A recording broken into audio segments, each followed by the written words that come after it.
Good morning বন্ধুরা, তোমরা কেমন আছো?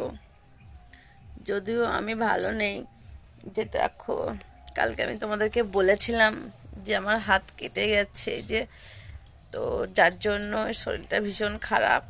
তাই এখন দেখো ডাক্তারের কাছে যাব। এই উঠে রেডি হয়ে বসলাম,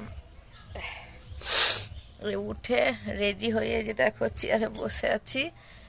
বর ডাক্তারের কাছে নিয়ে যাবে। জানি না, ওই হাতটা কাটার জন্যই হয়তো জ্বর টর চলে এসেছে। তাই আজকে হয়তো সেরকম ভিডিও তোমাদের সাথে করতে পারবো না, কারণ শরীরটা বলছি না অনেকটাই খারাপ হয়ে গেছে। তো তোমরা দেখলেই বুঝতে পারবে আমাকে। তো এখন ডাক্তারের কাছে যাব। তবু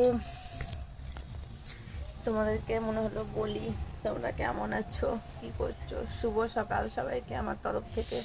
সবাই ভালো থেকো, সুস্থ থেকো, আর তোমরা আশীর্বাদ করো আমি যেন তাড়াতাড়ি চলে আসি ডাক্তারের কাছ থেকে ঘুরে। কেমন? ওকে, ভালো থেকো সবাই।